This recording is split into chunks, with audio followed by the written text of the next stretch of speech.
சுகேஷ் வந்து real estate பிஸ்னஸில் இருக்காங்க. ரியல் எஸ்டேட்டுன்னு சொல்கிறத காட்டிலும் அவங்க வந்து இந்த வீடுகள் எல்லாம் கொஞ்சம் கட்டி கொடுக்கறது அப்படின்னு இது ஒரு பேர் வச்சு நடத்திட்டு இருந்தாங்க அந்த கம்பெனியை. கன்ஸ்ட்ரக்ஷன் கம்பெனி நடத்திட்டு இருந்தாங்க. அவங்க வீட்டில் அவர் ஒரே பையன், அம்மா அப்பாவுக்கு.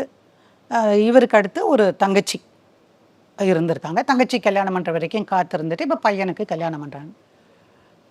பையனுக்கு கல்யாணம் பண்ணும்போது ஒரு நல்ல பொண்ணு வேணும் நம்ம வீட்டுக்கு. ஏன்னா கடைசி வரைக்கும் நம்ம பையனோட இருந்து வாழணும் அப்படிங்கிற ஒரு எண்ணத்தில் தான் போய் பொண்ணு பார்த்து பண்ணுறாங்க. பொண்ணை பார்க்கும்போது பொண்ணெல்லாம் அவருக்கு பிடிக்குது. அவர் கொஞ்சம் குண்டாக இருப்பார், இருந்தாலும் அந்த பொண்ணு வந்து அவருக்கு மேட்சாக தான் இருந்தது. அந்த பொண்ணு கொஞ்சம் உடம்பு தான். அப்புறம் பார்த்தாங்க, பிடிச்சது. அப்புறம் இவர் வந்து கல்யாணம் பண்ணிக்கிறதுக்கு ரெடி. சரி, உங்களுக்கு என்ன வேணும் நாங்கள் செய்யணும் அப்படின்னு அவங்க கேட்குறாங்க. எங்களுக்கு எதுவுமே வேண்டாம், நீங்கள் உங்கள் பொண்ணுக்கு செய்ய போகிறீங்க. அவங்களுக்கு 2 பொண்ணாமா, அதனால் செய்ய போகிறீங்க. அது நீங்கள் என்ன செய்கிறீங்களோ அதை செஞ்சுக்கோங்க. ஆனால் எங்களுக்கு கல்யாணம் நல்லா நடக்கணும் அப்படின்னு சொன்னாங்க. அந்த செலவு நீங்கள் தான் பார்த்துக்கணும்.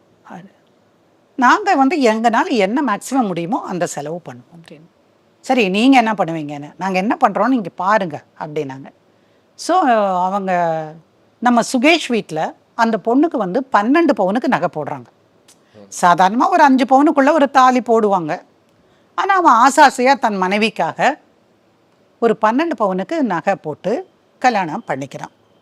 அந்த பொண்ணுக்கு எங்கே கல்யாணமோ, அவங்களுக்கு எங்கே கல்யாணமோ அந்த கல்யாண மண்டபத்துக்கான வாடகையை அவர் கொடுத்துட்றாரு.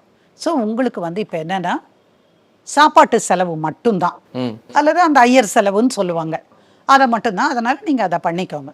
ஒரு நல்ல ரீசனபிளான ஒரு இது. சரின்னு கல்யாணம் நடக்குது.